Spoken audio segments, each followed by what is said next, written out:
dude, the money, it's not gonna motivate you forever. What truly motivates me now is being able to impact more people's lives like those people did for me. Dude, regardless of where you're coming from or your walk of life, if you can get into sales and not so much like see success, but if you can stick in sales, there's attributes that you can take from it. They're gonna stick with you for the rest of your life. What's going on, guys? Welcome to the Alpha Army podcast. Again, this is Daniel Giles, and we've got special guest on here, Joey Halvorson. Thanks for coming in, brother. No problem. Appreciate it. Been a long time. Yes, sir. Been since college. guy right here. Let's go. Yes, sir. So, dude, tell me a little bit about how you. Hey, guys, your guys' coffee's over there, just so you guys know. We can cut that part out. Okay. So, dude, tell me a little bit about how. I know obviously you went to college all 4 years, right? Yeah. I know a lot of guys when they first get into the sales industry, they're doing usually door to door in the summer, and then they're kind of going back to school. How did that whole thing kind of come to fruition for you? Yeah, so started off, graduated from GCU, went to school. We went for 1 year together, right? Yep. Freshman year. I didn't make it past, honestly. I didn't even make it out of the second. I always knew you were gonna do big things. Yeah, I didn't make it out of the second semester, dog.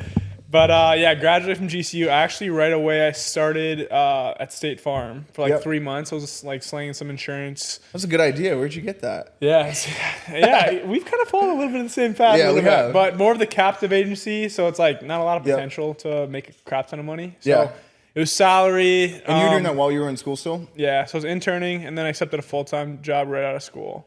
What happened? Because I know for me, they were like, hey, you're not going to school here anymore. For you, I know a lot of kids, especially when we were there, we just wanted to party. We just wanted to have fun. Totally. Until the reality was over and you're out. So why did you kind of shift into taking on a more serious job while you're still working? Because a lot of people were like, hey, well, I'm just going to wait till after college. Yeah. It's a good question. It kind of started during COVID, honestly. Okay. It's like COVID is when I got started with State Farm.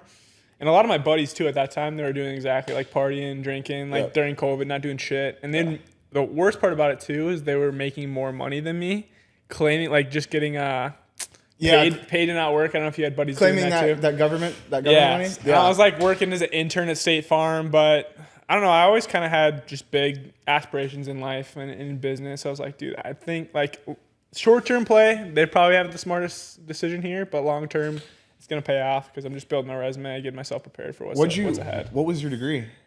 Business admin. Okay. Yeah. Do you think that you've learned, and how long have you been a 1099 now? Yeah, so closing on 2.5 years. So how I got out of State Farm is I was working the 9-to-5 life salary job, not really 1099. And then I was also working at Lifetime at the time as a bartender. So I was just grinding right out of school. Lifetime Fitness? Yeah. As a bartender? I know. Everyone says that same exact reaction. Isn't that counterintuitive? You're going there to work out, but they have a bar there? I feel like you've been to the Biltmore one? Yeah. So the rooftop pool? Yep, yeah. So yeah, they have a bar up there. It's actually pretty sick. So Saturdays and Sundays, it's kind of like Maya almost. Okay, yeah. Where it's just live DJ, Do you know John Malat?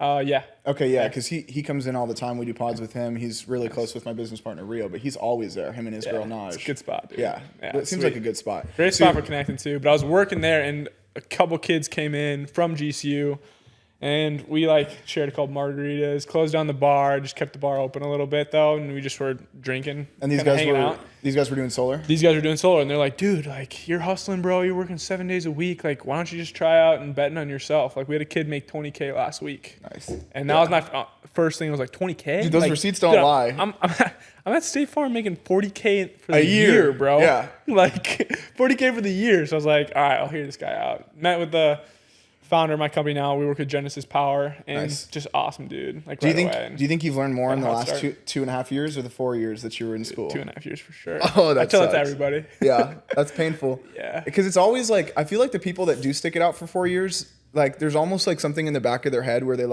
I don't want to go and be the 1099 route. I want to go and use my degree, and so it's almost like a stubbornness to it. I know, but it's rare when you see somebody that's gets their degree, does all 4 years, and then they immediately hop into the 1099 sales route. Yeah, it's that's. I'm definitely glad I went through that process at GCU because I grew a lot as a person throughout that, but the actual applicable knowledge that I took from it, way more in sales. But met my wife, a lot of great friends that I got connected with. But definitely glad I was a part of the journey, but looking back, it would have been cool just to start knocking on doors at 18. So the biggest thing that I want to do with this podcast and the guests that we continue to have in is I just want to connect the bridge from people that they don't understand maybe what the sales world looks like. It may seem like the scary other side. It may seem impossible. I kind of want to just break down with you like what was going on in your head and maybe some of the lessons that you learned and some of the breakthroughs that you had just from going and being like adolescent and being young and stupid and then making your breakthroughs. Can you talk about like some of the small things or big things in your life that like kind of redirected you towards hopping into solar or wanting to attack that route to, you know, a high income earning position? What made you like attack that super hard? Definitely a combination of a couple different things. So when I was at State Farm, like I was with 8 other girls in my office. We were all clocking in at 9, ending at 5 o'clock. And just the environment was very, let's just get done with this day kind of thing. And like, all right, let's just wrap up the day. Let's not focus on growth, on challenging ourselves. Let's just get through the day and then go do something fun after work kind of thing. And so I really started to just really hate that line of work of just that corporate rat race that I was climbing almost. And initially when I started door to door, it was like, I actually told the guy when I first got hired, I was like, hey, I'm going to actually only do this as a part-term job. Like I'm going to work for State Farm. Of course, everyone starts like and that. One foot in, one foot out. Yeah. Yeah. I'm going to do this for 10 hours a week. And that's all I can commit to, 10, 15 hours a week. I'll knock gravy hours, like 5 to 7. That's it. Did you believe these guys when they were showing you like the $20,000 checks? I did. Yeah. Just cause they were just honest, transparent dudes. So it was my really first experience like in this 1099 space or whatever. So I was probably a little bit, you know, wide-eyed and bushy-tailed, like, like oblivious, but very oblivious. But rightfully so. Yeah, you know, so you I see something like just kind of took their word, and thankfully, like their word was actually telling me the truth. So yeah, I mean, when you think about like my student loans are 100,000, this guy made 20,000 last week. 5 weeks, I'm paying off my student. Yeah, that's pretty. That's a good deal. It's insane. Like literally, I paid off my student loans in 3 months after I started the job. Sheesh. Craziest thing ever. So I had 20. I didn't take out a ton because It's a mic drop right there. Yeah. So I only had like 29,000 in savings, student loans. Okay. So it wasn't like crazy. So you had good scholarships then. Yeah, I was an RA. Oh, yeah, if gotcha. You remember. He sold his soul to the campus. I was the cool RA though, dude. I didn't bust anybody, but it was a $9,000 scholarship every year. Yeah, that's nice. So like, that's for nice. me paying my way through college, I was like, I cannot turn that down. But, yeah. I feel that. I just got to go and do a couple alcohol violations a month, hit my quota, and we're good. Hey, I didn't write up one. No, really? No, I had multiple chances. That's. I mean. I made it happen because cut from the same class. Let's be honest, freshman, sophomore year, junior year, like that's exactly dude, that's all I was doing. So I don't want to be that guy. So what was it? So obviously, like that's like a pattern, and obviously, once we get into those patterns, it's hard to break those patterns and get into like, all right, it's time to be an adult. Like we're graduating. So back to kind of what I was saying before, mentally. Obviously, I know you were working with guys. They were telling you about the big money, but there's like something like a little bit deeper than that. Like as a hustler, I know everybody has to have it. Some people, they'd look at it and they'd be like, oh, I don't believe you. No matter how much proof you show them, even if you show them the bank statements. And then they're going to be like, you know what? That's maybe just not for me. Some people are like, hey, you know what? I'm just going to believe it. You know, the obliviousnness. I'm just going to go all in. What was it in your head that at that point in your life, like that changed for you? I think was it meeting your girl? Well, I think I was talking to this actually recently, is now having a wife, it's crazy how much consistency that brings to your 1099 life. Because I now have a house and I have car payments and I have a wife to support. Yeah. And I think a lot of guys in this industry, it's a solar coaster, right? So they go hot for like 3 weeks and they get cold, right? Because they don't have anything to support. But I can't live that lifestyle. So for me, actually having a wife is a huge advantage, I think. Okay. Because now, like, I have to go out and work. I have to go out and support. Like, we want to go do fun things. Like, I can't take days off, essentially. But before, kind of in the mindset that I was in, to answer your question, I've just always been like a competitor. So right away, I don't even think it was the money that was really motivating me. It was mainly just the being on top of the leaderboard. Okay. It's like, dude, I just loved seeing the my competitive name up there. Spirit. Yeah. Like, that comes from what, like a sports background? Yeah. So sports all the way growing up. And I just always, I've never been like a guy that's gonna walk into the room and just been like that guy, like, oh, he's a confident dude. Like that guy is a stud. I've never been that guy really. Okay. But one of my favorite things is like when people, like I have the moral authority to speak. And so I got into leadership like 3 months in after I started the job. And that was uncomfortable for me because I wasn't like a natural born leader. I never thought of myself like that. But for me, it gave me a lot of confidence in front of the room when I was training newer reps. You did stick out like that, because, just so you know. Like long before in college, like you did stick out. Like not a lot of people have like character and morals in college that stand out. You definitely had both of those things. I appreciate that. And that's something I've always known about you. Like I just remember down to the decisions that we made as freshmen, there were certain lines that you wouldn't cross, and I was like, I always respect that about you. Well, thanks. So you always had that character. That's good. Thanks. No, I appreciate that. Same with you, dude. You can't say that honestly. You can't say that honestly. There's been a lot of stuff that's changed. I mean, it's been fun to just watch. I was gonna say this today too. Your journey though, dude. Because like from knowing you with freshman year and just every single year, just from a distance, watching Probably the your opposite. growth. It was a mess. Like, It was a mess. It's cool to see. Like, I look up to you in a lot of ways that you're just not afraid to like fail or like not afraid to go for no or whatever it is, like, or take chances. And maybe that some of them will hit, maybe some of them won't. But dude, that's how you grow, bro. Like, absolutely. How you grow. So. Same reason I asked you to be on here today. I was like, dude, there's not a lot of people that we went to college with that are honestly doing anything. Like a lot of the same people that I still follow, I unfollowed them because I was like, they're not doing anything. Like I don't want to see that anymore. Right. All right. So you met your girl what year? Freshman year, actually. Oh, really? Yeah. So we met freshman year, welcome week. We were just friends though. Okay. Built a good relationship, just friends here and there. We'd hang out, and then we didn't start dating until senior year. Gotcha. Yeah. Nice. Yeah. That worked out well, and then you started hearing about the solar opportunity while you were in college, transitioning out of State Farm. Okay, so talk to me about, like, you get into door-to-door space. I'm pretty sure you had, other than life insurance, you pretty much were starting at zero as far as, like, sales experience. Yeah. Did State Farm, like, heavily equip you, or did they train you hard or anything like that, or no? No, nothing, man. It was when I was actually, I should put a caveat on that. When I was with two different offices. When I was in Minnesota, when I was doing an intern, they did give me some, training and stuff like that, not a ton. But then when I got out here, it was basically like I put it. It was like, hey, good luck, like, hope you do well. And then it was just like no one really liked what they were doing. And then but I came in as a noob, like to sales. And this is like a multi-billion-dollar corporation. Right? They're one of the biggest, most evident names in the industry in life insurance, and they go from like not training you a lot to then like, what was your experience going into solar? It was, so I started off 10 hours a week. I did that for a week and a half, and then I was like, dude, I can't do this. I got to burn the boat. So I quit State Farm, quit Lifetime, and I was like, I'm all in. Okay. And then from there, I'm going to mess up the word, but have you heard of the term like Shoshin mentality? No. At all? There's a book about it, but I think it's called Shoshin. But it's basically, it's the mindset that I always try to create now is like whatever, like there's a lot of trainings and stuff that we do that are very similar to what we've been teaching for the last 2 years. Or like different events, like we went to Sam Taggart and then we went to like SolarCon and like a bunch of stuff that we go to. And a lot of the stuff is actually very, very similar. But the Shosha mentality is, hey, you might hear that same concept 1,000 different times, but every single time you listen to it, you're not the same person, you're not the same man, and you're not dealing with the same problems. So you might deal with you might hear something you've never heard before. Okay.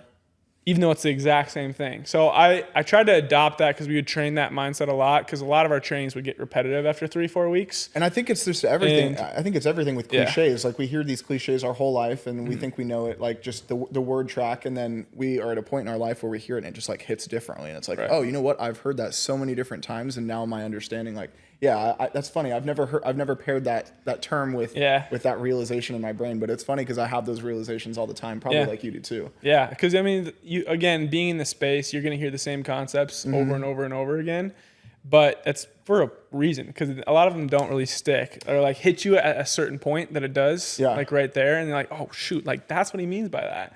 And you know what's funny? When I first got into the sales industry, I kind of had like this chip on my shoulder, which is what kept me going. But I also had like this superiority complex. I hate authority. I never wanted to listen to authority. And I always thought I could just do it better myself. All of these things are huge red flags, right? Like, it's like, okay, you're not teachable. You think you know it better. All huge red flags. And when I first got into it, like we would keep going to these trainings every single day for life insurance. And these guys would get up and they'd be rah, rah. And then we'd give the same freaking training every day on referrals, on referral collecting and on script. And I would stop showing up to the meetings. And I'd be like, dude, all they talk about is the exact same thing. And what's funny is I ended up leaving. I came back to that same company later. And that was when my felonies had hit and my options were slim to none. Applebee's wouldn't hire me. Like no one would hire me. And I went from making 6 figures my first year to rock bottom. And I go back to this company and they're like, okay, we'll give you a second chance, but don't meet us in the office. And I'm like, okay. I'm like dead broke.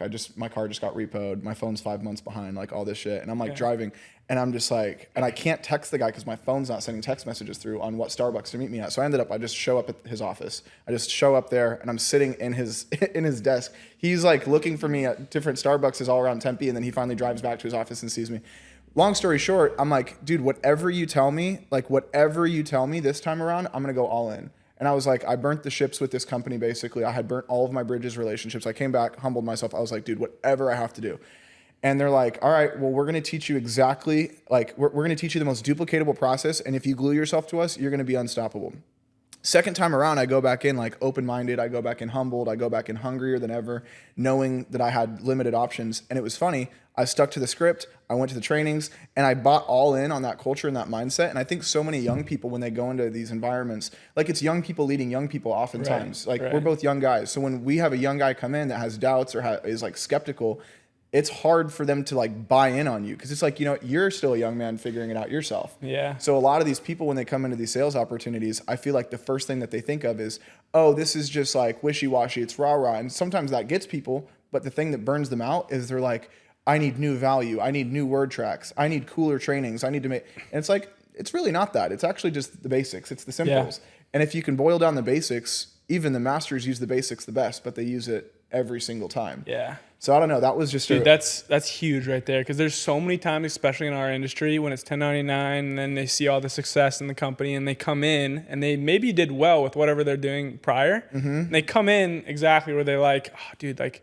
I could do it better. Like I'm gonna break all the records. Like it's so funny when I hear when we get a stud that's like from GCU that's like played club sports, competitive, always done really well. And he comes in just walking super tall, just like ready to rock and thinks he's going to get like 5 deals the first week. And then every single time he gets like his shit handed to him the first like 3 days. And hard he's work like, beats talent when talent doesn't work hard. but you know, the area is not great or like, I didn't get this or that. And everything's handed to him. It's like, dude, I would much rather have a guy that maybe is less talented, but exactly the mindset that you just had is like, dude, just teach me. Like, attach me to your hip. I'm going to do everything that you do. You give me a guy like that, dude, he's gonna be fucking unstoppable. A killer for sure. Exactly. So that's awesome you were to adopt that the second time around. What's funny is like all my problems were gone within 2 weeks. Like I had like thousands of dollars, like an eviction. I just lost my car. My phone was like, dude, it was such a mess. And within 2 weeks, I did all of the things that they told me to do. And it's just like what you were talking about, the cliches that we hear about. Yeah. When you just apply the things that you hear, like the common knowledge, they say common sense isn't so common anymore. It's like when you apply the things that are common knowledge, your life just seemingly is a lot better than just going through your whole life and avoiding those cliches, if you will. Right. You know what I mean? Okay, so talk to me about like your success or lack of success. I don't know what it was like when you actually did hit the ground. So you said you started for 10 days, and were you successful in that 10 days? Yeah. So I mean, actually, I started off pretty hot. So my first full day, so I knocked for like a couple hours a week for that first week or whatever. Booked a couple appointments. First full day, I booked 5. And then I had, I think, 3 deals my first week. And so I very quickly thought of myself. I started getting that chip on my shoulder very quickly. Mm-hmm. And then I got humbled like the next 2 weeks where I basically bageled nothing. Yeah. And then it was really just at that point where I just rediscovered and the trainings and stuff like that. But overall, I had a pretty hot start. I think my first 3 months, paid off some student loans and pretty much got rid of that. So my first 3-4 months was pretty good. I've definitely had some ups and downs within the industry, but I think the systems we just had at the time I was doing and just my mindset of just adopting everything that was around me and being just very coachable just allowed me to get a hotter start than other folks. But so you guys had systems in place like when you first came in to make sure that you guys had success. What did that look like? Were you shadowing somebody, or was it like they gave you a script and they told you to go and knock? Or no, yeah. So I mean, my training was really pride ourselves. My training was, here's a piece of paper with six sentences on it. Go kill it. Yeah. I was like, all right, let's go. That's, I mean, you definitely, for the ones that do stick, if they get that in that type of model, they're going to be killers. Yeah. Because they're just so hungry and they're looking at, they're going to be a savage. Yep. But one of the things I think we pride ourselves is just our onboarding. So we have it's called a launch week. So it's 6 days of full basically academy. 6 hours a day on Zoom, where it's just training, talk about solar, it's mainly honestly very heavily on solar. Like, Alex Ramosi, he talks a lot about rather than training on a lot of like sales heavy focused early on with reps, it's more just like on the opportunity and the conviction. Because early on, we try to just be heavy on like, dude, get this guy just very convicted in the opportunity, what's in front of him, what this industry actually does, like how much this actually does make sense for homeowners to do. And if he's sold on that, dude, then you can train him how to sell. But you first have to give him the opportunity. Talk about the difference that you've seen from reps coming into the industry for money versus the ones that are coming into the industry with that perspective. The ones that can see like, this is a vehicle, this is a skill set, this is like a tool that I can learn. Yeah. Is there a difference that you've seen from guys that are coming in just looking at the numbers versus the education? Totally. Yeah. Because I mean, if you look at solar, like, and we're very upfront about this, like, dude, you're not going to get your first big couple paychecks until like 2-3 months down the line. Because it's going to take 3-4 weeks to get them installed. And, then we got to wait for the back end money to actually start hitting. And so a lot of those guys, they'll come in and they'll have, a couple booked appointments kind of thing, and then they'll get burnt out and then they'll quit before they even really had some success. But when you get them sold on the opportunity and what's in front of them, and you set proper expectations of what this is going to do and how the money's going to come in and when it's going to come in, then there's no really question marks with them. Yeah. It's kind of like the same when you're in the home. Like if you're just setting proper expectations of like, hey, this isn't going to be installed next week. Yeah. We're 3 to 5 weeks out before this is all on your roof, and 2 more weeks after before it's PTO. Exactly. And so as long as you get ahead of those and just set the expectation on it, guys will have much better chance to do it. But I mean, I honestly think the biggest thing is just, if even with the guys that want to get the big checks, they have to get sold an opportunity, and they have to get sold on solar. Like it makes too much sense. Like if you can't sell solar, or you like, there's something going on with your brain. Like, it's not computing. Dude, you're not going to be good in any sales. Like we sell a product that literally like it just lowers people's bills. Like, it's not like they're taking out any additional money to fund any of this. Like, and that's me and Steve were just talking about that last week. Is we were shooting some content and we were talking about just sales period. I don't know if you saw it. The delivery on the video wasn't maybe the best, but I was saying like, dude, regardless of where you're coming from or your walk of life, if you can get into sales and not so much like see success, but if you can stick in sales, there's attributes that you can take from it that are gonna, they're gonna stick with you for the rest of your life. If you can be not even successful in sales, but if you can stick with it past 2 years, 3 years, like it's like a language that you learn. And the expectations that you were talking about, same thing whenever we talk to someone that's new, is it's like, dude, this is a language you have to learn. Like you didn't just learn English as soon as you came out of the womb and you were just fluent. Like you're gonna have to develop, you're gonna have to learn, you're gonna have to take baby steps before you're running. And then eventually you're gonna be running, jogging, and jumping, and it's gonna be, rainbows and butterflies. But for the first 8 years of your life, learning how to like use your motor skills and speak is going to be pretty tough. Right. And if you don't give yourself a shot in sales, like you're usually, what I see is people come in, they think about the money. That's first and foremost. They don't think about the skill set. They don't think about the longevity. They don't think about the vehicle, nothing. It's just about how much money can I make right now? And usually like that's the biggest sign of someone that's not going to make it, is like they don't have any long-term goals. It's like they probably have a problem in their life that can be solved with a large amount of money. And this opportunity is probably going to get them that large amount of money. And as soon as they get it or don't get it, that's where we're going to see the worth of this person. Totally. And based on what I've seen, you could correct me if you've seen something different, but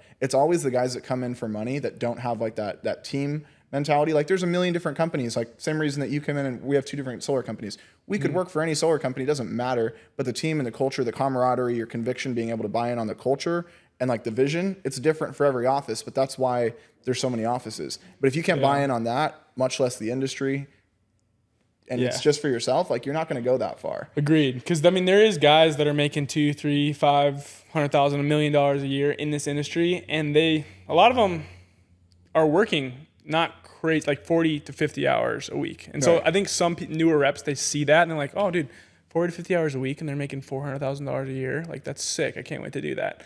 But they don't understand that guy for his first year and a half or 2 years was working 80 hours a week and just hustling, bro. Yeah. And now he's operating at a speed that a new guy cannot operate at. And so they try to immediately just get there quicker. And it's like, dude, you have to pay your dues. It's like, why am I not getting the same results? Yeah. So you have to go. That guy, he's doing a lot of things, small things that he's learned over the past 2 years to get him to that point. And it does happen. You'll get there. Like, I mean, once you get good at closing, like, and then you start knocking doors. If you continue to keep knocking doors, and you're good at closing, dude, knocking doors is so much fun. Yeah. In my opinion now, because I still do, especially when I'm training my reps. Yeah, it sucks when you're not good at something and you have to do it every day. It feels like a freaking job. Yeah, but now I have the opportunity of like, hey, if I self-gen a deal today, like, dude, I get the setter and the closer pay. Like, for my mindset, I'm like, dude, why would I stop knocking doors? Right. I know it's nice. I have now a team that sets appointments for me and stuff like that. But for me, I still love knocking doors. But you wouldn't have a team setting and knocking appointments if you didn't like fall in love with it, or you didn't believe in it, or you didn't go and lead from the front, lead by example the whole time. So yeah, dude, that's the whole testament to the industry. It's funny, you know, you had talked about Alex Hormozi earlier, and you know, Steven actually, he got me an Alex Hormozi book, the 100 Million Leads. Oh yeah. And I was just reading it last night, and he's talking about he's like, the reason I wrote this book is because all these people were sending me a DM asking me like, what is an actual lead? And he's like, well, then I really realized I wasn't as good as leads as I thought I was. And this kind of goes back to like new reps coming into the industry. Alex Hormozi, who's been a stud since 2016, making a lot of money, especially in the lead and acquisition industry. He talks about, I kept getting all these messages, what is a lead? And he said, it took me 4 months to figure it out. I think maybe it was 6 months, but he's like, it took me like 4 or 6 months to actually figure it out. And he's like, a lead is a person with a contact. So imagine as a sales rep, like you're trying to get success. It took him 8 months to figure out what a lead was and to really like boil it down and understand, not just like, obviously it's a phone number, it's a person you can contact, but like, how do you generate a real lead that's going to have real interest, that has proper expectations, that's going to show up at the appointment when you book it, all those different things. So yeah, dude, it is funny. People are like, this thing looks easy. You just read a script, you talk to a person at the door, and it's like, no, there's a lot of different intricacies that go into that. 100%. So what step did you take from being a sales rep to then kind of going to the next level? And then I think there's a third level now that you're starting to break through. But talk to me about going from just being a door knocker to being a sales rep, bringing other guys into the industry. Mm-hmm. Was that kind of a weird unknown from going from college to now you're recruiting your friends and your buddies? Like, how did that work out for you? Because I know for me, that went pretty weird. Yeah, it's, again, because like I've always thought of myself not as just a natural born leader, not as a natural born salesman, not as a natural born recruiter, right? So it's every single step of the process has been very uncomfortable for me, but in a good way. Right. But I think it's consistently helped me level up my game each step along the way, because every single point of it, I'm adding more pressure. It's like, I'm door knocking, okay. Sweet, like not a ton of pressure except for my income that I have on myself, right? And Maddie, right? But now not too much pressure, just my house and my wife and my car payment. But now so obviously that adds pressure. But now then I start self-genning, right? So now literally I have complete control over both processes. I can't rely. Well, we operated out of a different model right away. So we were setter closer for a really long time actually. Okay. So I was setting for like a year probably, and then we just switched to like self-gen. I bet you're grateful. What's that? I bet you're grateful for that. I am actually, because it helps me really max out as a setter, like completely. And a lot of people make that transition too soon. They skip the steps. Yeah. Yeah, they don't learn a the lot of people, fully. and then they don't make money for 3, 5, 6 months because they're not good at closing. My favorite one is like, hey, I'm not figuring it on the doors. I want to be a closer. Yeah. Have you heard that? Dude, guys that don't figure it out, they're like, I think I should be a closer. Right. I think I should transition. I'm like, what? Not what a chance, are you talking bro. about? Like you have to, dude. You're only adding stuff on your plate. You're only adding responsibility. You're only adding a new sales process. You can't set your own leads. Like, dude, no one's gonna give you leads. I don't trust you, honestly. I don't trust you. No one's gonna give you leads. Yeah. So it helped me max out there. But then when I did start self-generating, now I have complete control. I can't rely on a closer to just be really good. So my income is really on me. But then after that, now we start closing for guys underneath you. Now that's when I feel like it really helped me take my game to the next level, because now I've talked about this in a couple of podcasts with us too, internal, but now I have these new guys that are coming in that I'm recruiting to them to the vision. And if I can't close their deals, they're not going to make any money. Yeah. So for me, that was the biggest point of like, if I can point out one thing, help me level up the most, is that extra responsibility and that extra accountability from them. Because I painted this vision of an opportunity that's sick. But if I can't get this deal to close and get this deal to install, dude, I'm setting the very wrong expectations of these guys. And you're going to burn a lot of bridges with your friends and family. So for me, that was when I was like, shoot, I got to get good at this sales thing, man. I got to like hit home. I got to figure out my system in the home and build trust. And that's helped me a ton. You know the saying, like your personal success is only going to go as far as your personal development? I haven't, but I like that. I think that's kind of what you're describing right now. Is it's like, hey, I got all these guys, they're ready for this opportunity, they see the opportunity, but if I can't follow through, like if I'm not developed in my personal life and in the off season, like I can't bring my A game to work every single day, and I'm just going to drop the ball on these guys, their career. And dude, I talk about it all the time. Like the worst thing you can possibly do is fuck it up. Like if you fuck it up for somebody in this industry, like you're going to fuck their life up, and like it's your fault. You brought somebody into the industry, you made all these promises, you told them you're going to be a leader, and it's like you didn't follow through. And now they have a bad taste in their mouth about you and about the industry and about sales. And now they're going to go find themselves in a W-2 job because you ruined their life. Think about it that way, man. Yeah. And then vice versa. Think about it in the way that it's like, if I have success, because this is what really applied pressure to me is it's like, if you have an opportunity where you're making $2,000, $3,000, $4,000, $5,000 a week as an 18, 19, 20, whatever, you're making that much money. It's selfish if you don't show other people the opportunity. Yeah.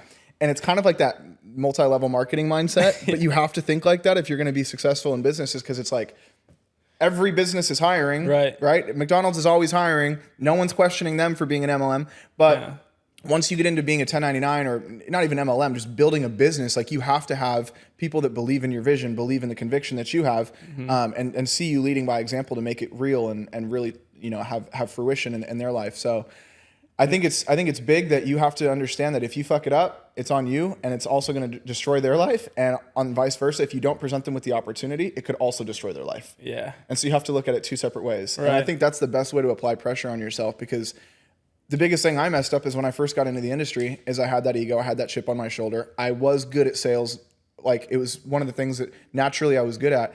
And so I wanted to be in leadership so quick. I want to build teams and have overrides so quick that these guys, the managers at that point, like they kind of took advantage of me. They're like, all right, this guy's cocky and you know he's making good money. We're just going to put all of our trainees in a car with him. We're not going to pay him for it. We're just going to have him go out there and work. So to this day, again, kind of like you setting for a year, that's the biggest thing that I was grateful of is I had to train. I had to go in cars with 3 people riding along with me that knew zero. I had to train them for free, go and perform, put the pressure on myself to make sure I showed a good opportunity.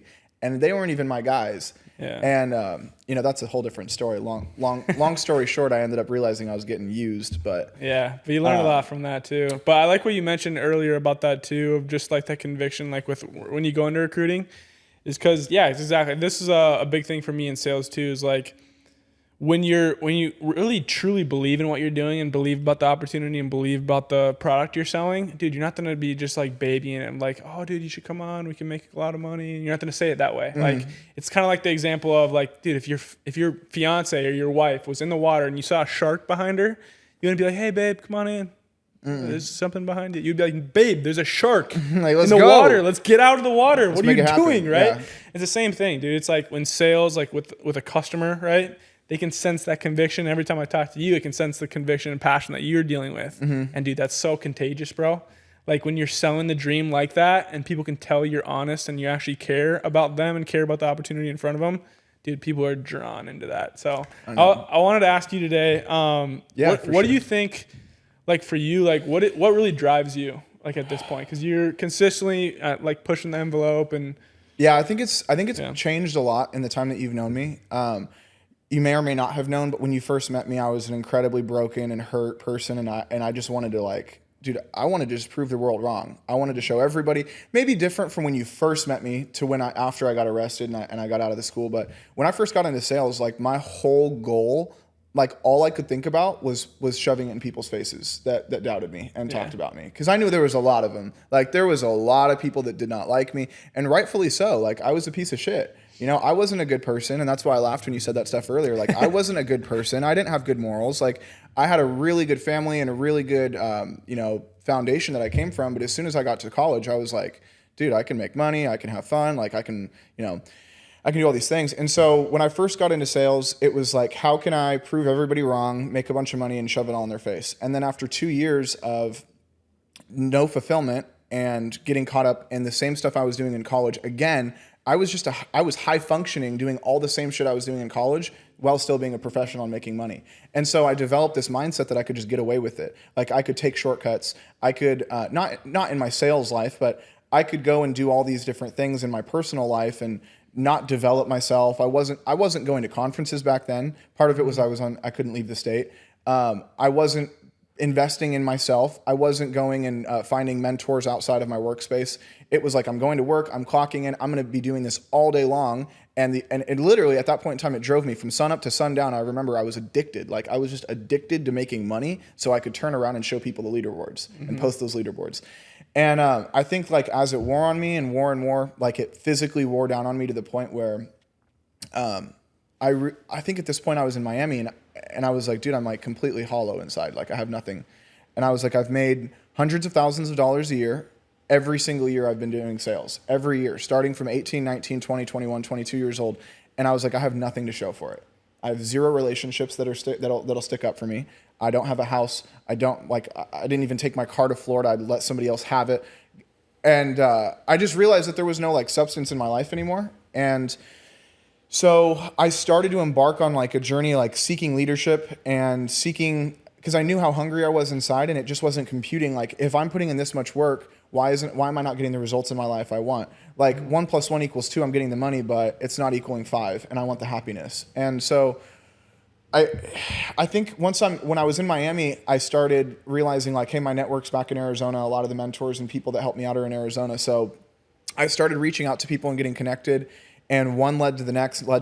I got a call. I moved back to Tucson, met a group of guys, and I get a call one morning that this guy that really he really appreciated me. He poured into me a lot for free. I wasn't even on his team. He'd call me all the time just to check in on me. He's like, hey, I know this guy that he's got an office, and I know that you need leadership. I know that you're really hungry. You want to build an office, build an environment for younger guys to do what you're doing, and you really want to build a team. And he's like, I think I got this guy for you down in South Phoenix. And I was like, okay, what industry is he in? This is 5 a.m. He like calls me and wakes me up from Texas. And I'm like, hello? And he's like, Daniel, I got something for you, man. I got a guy. He's an absolute stud running a multi-million-dollar a month operation in Phoenix.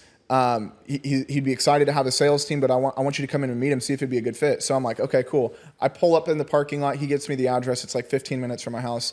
Pull up. I'm there 30 minutes early, and then I look over, and I see a McLaren pull up, and then a Rolls Royce pull up, and then a Corvette pull up, and then Tesla pull up. And I was like, all right, cool. This is the real deal. I was like, I think these are the guys I'm meeting with.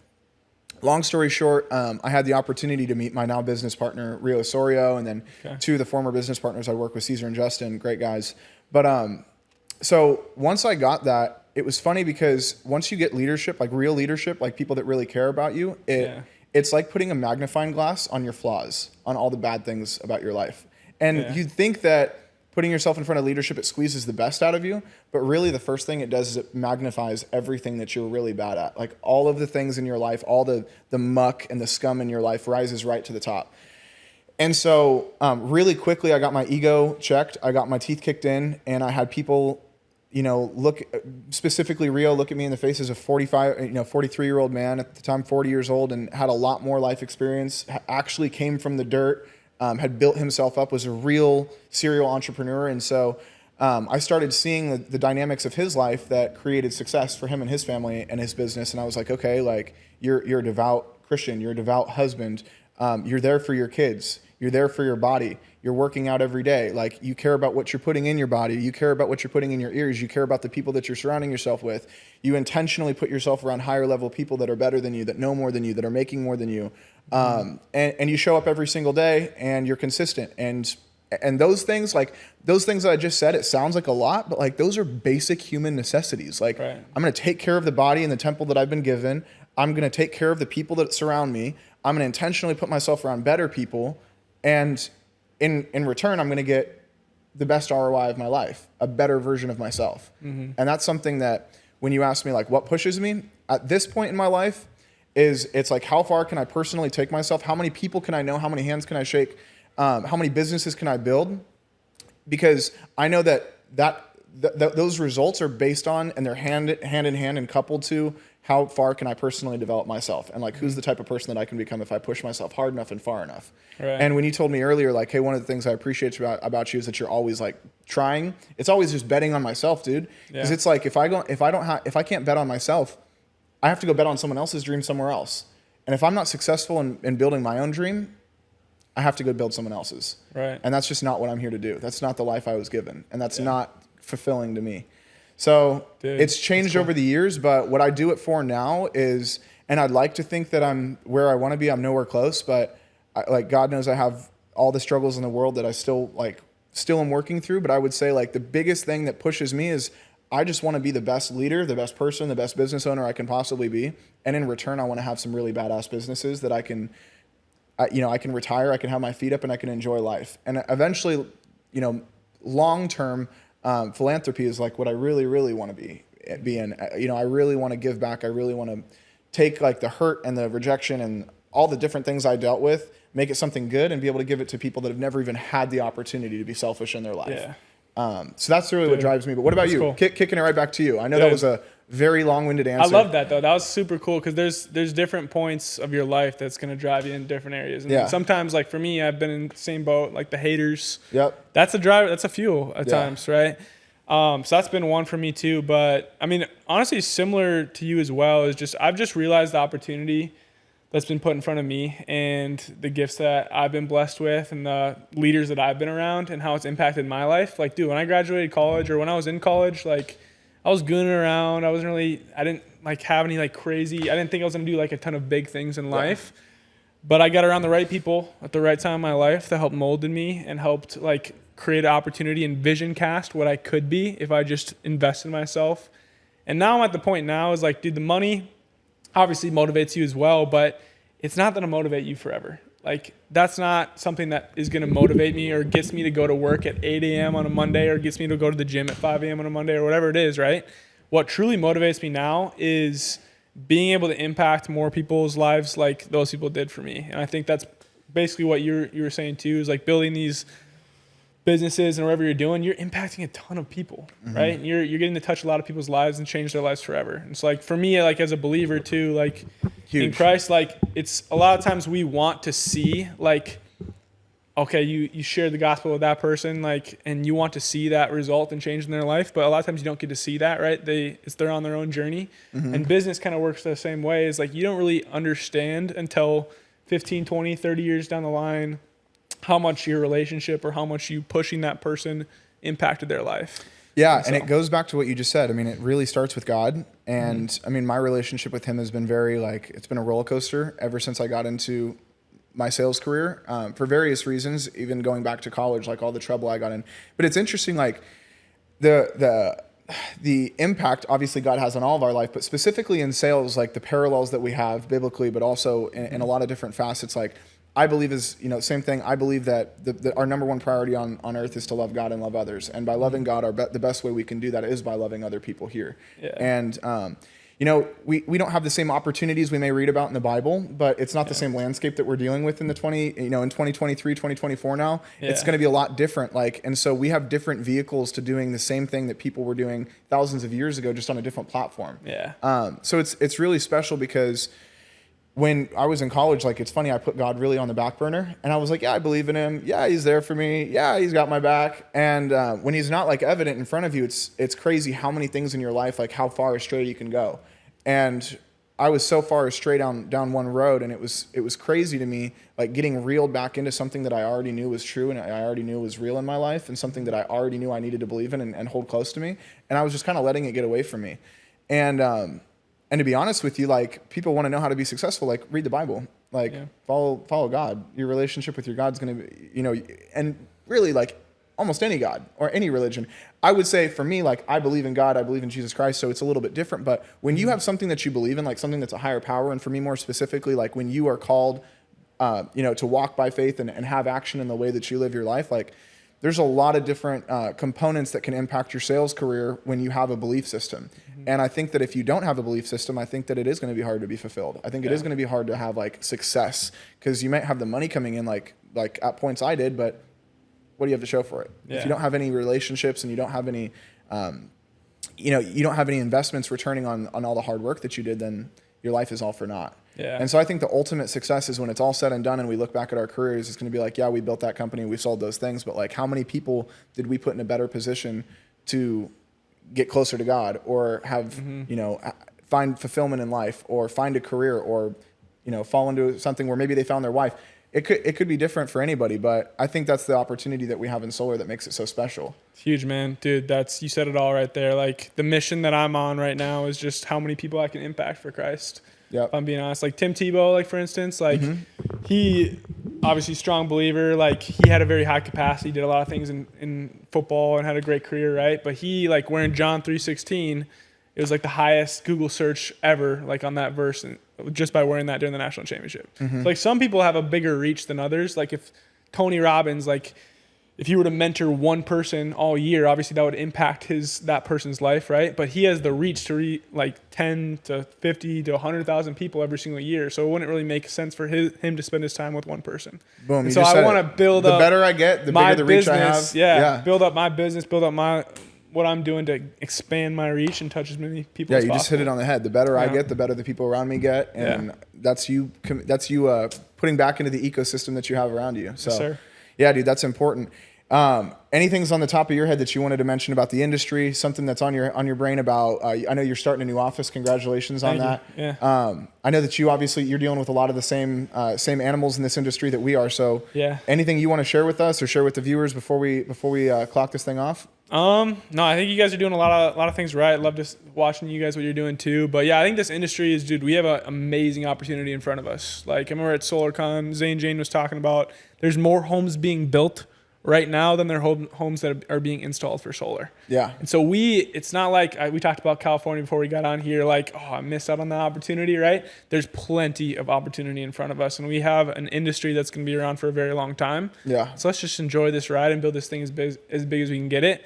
But combined with that is this ride is only, like they talked about SolarCon a lot too, is like, it's only going to be there for us if we're taking care of all of our customers, we're doing it the right way and all that. So as long as we just appreciate the opportunity and do it the right way, dude, we're going to be slinging solar for quite some time. I disagree with you on one thing. Talk to me. I think that the solar industry has a window right now, and we have to maximize it. But the window is all going to be reliant on the second thing you said, is the integrity and the regulations that have. Yeah. The less integrity we have, the higher the regulations are. The smaller that window is going to get, the faster it's going to get.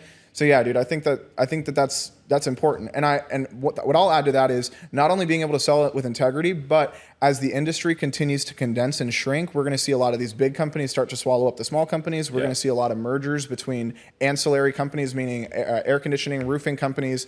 And so I would say that my biggest encouragement to anybody that's in the industry right now is become a master of your industry, not just solar. Like when you knock on a door and you tell them that you're a home improvement expert or you're an energy analyst or energy expert, whatever you call yourself, then be that. Watch a video on air conditioners. There's so many reps in this industry that don't even know what an AC is or how it works or how to measure it or a window or what the efficiency changes on a dual pane window versus a single pane. Yeah. So I would say the industry is going to get more convoluted with regulations, but be the expert in your field and find partnerships and find relationships, because collaboration is really the king in this industry. Whether it's finding real estate agents that make you work smarter, not harder, that can send you referrals, send you deals. That's another way you can build that passive income without having to go and focus on it. But then also, like, the customers that you have, solar is really an idea that most people have to create for the customer. Like they know that they want the savings, they want the benefit, but they don't want solar. So I think being able to leverage other products to be able to build like the full picture for them, as well as just using the financing, like the alternate financing. Like we have the best opportunity to sell air conditioners and roofs and insulation and windows more than any time in history right now. So we should be selling just as much of that stuff as we are of solar. Yeah. And so for people that are either struggling making money in this industry or they're making a lot of money, I would say don't get happy on your high horse. Challenge yourself to the next thing. You mastered solar, go master windows, go master roofs, go master adjusting, go master whatever the next thing is, and have like a well-rounded tool belt, and you'll never go hungry. Yeah, it's gonna be changing a lot. That the most educated person in the industry is gonna do the most. Financing is gonna change a lot. Dealer fees are gonna change a lot. But the one thing that the banks the banks are allowing is tax credits on ancillary products. So ancillary meaning like ACs and other things like that. So yeah, man. I think we went over some really fire stuff today. And thanks for having me on, bro. Absolutely, dude. Always good seeing you.